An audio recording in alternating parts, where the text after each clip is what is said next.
Our next presenter is known to many of us, Diana Furchtgott Roth. Diana is a senior fellow at the Manhattan Institute. She is the former chief economist for the Department of Labor. She is the former chief of staff of George W. Bush's Council of Economic Advisors. She is a widely read columnist in many newspapers and, for example, including Tax Notes as well. We've all followed her work with great interest over a number of years. And Diana will be talking to us about estate taxes and capital costs. Diane.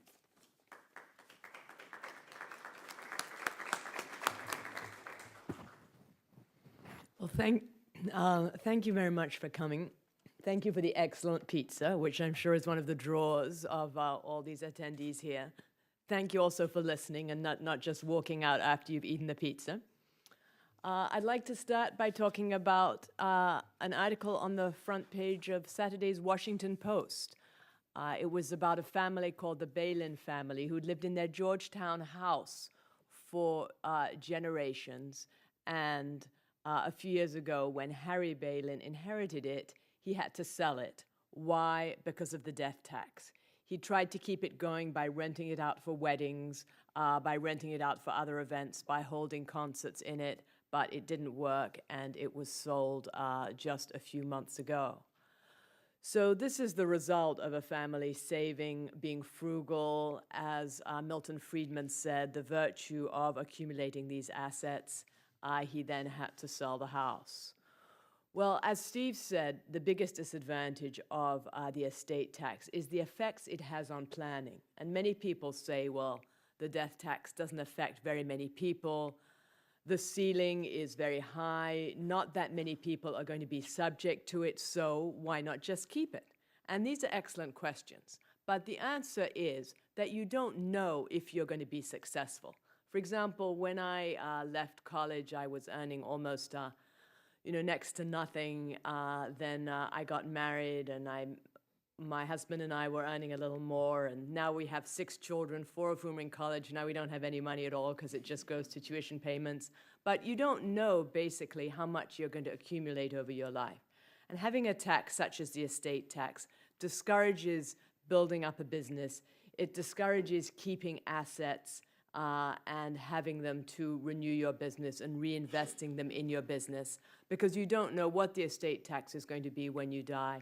You don't know whether your business is going to be successful or not. These are unknowables. And so, as Steve said, with the estate tax representing just a fraction of federal tax revenue, it's less than 1%. And so much effort going into avoiding it. The most efficient thing to do would be to eliminate it as a source of revenue.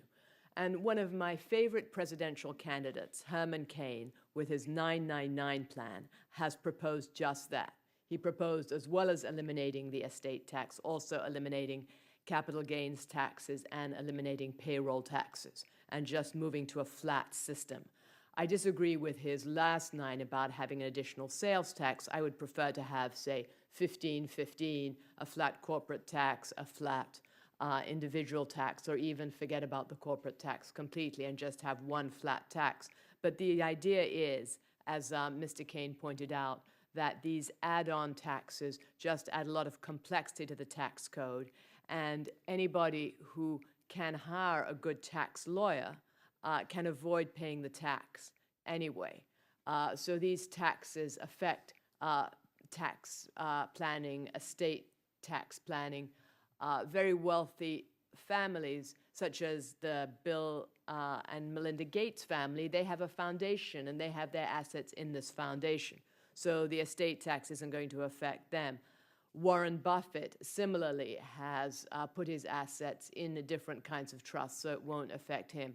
But small businesses who cannot afford to hire expensive lawyers, they are the ones who would get hit with it. The Kauffman Foundation has done very interesting work on which kinds of companies create most jobs in the economy. And they find that new companies within the first 5 years create most of the new jobs.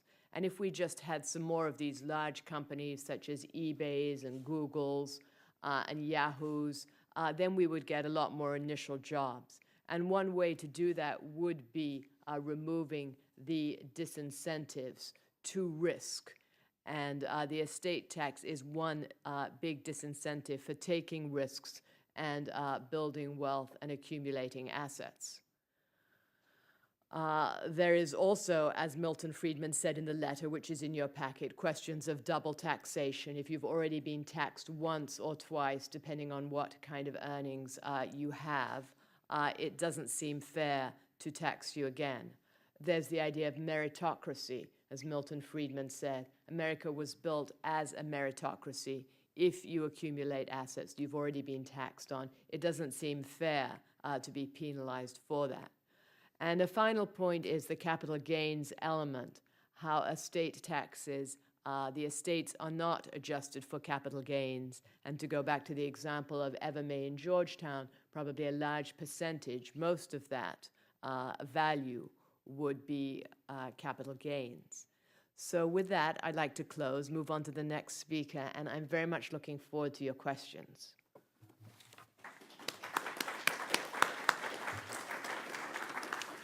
Diana, thank you so much.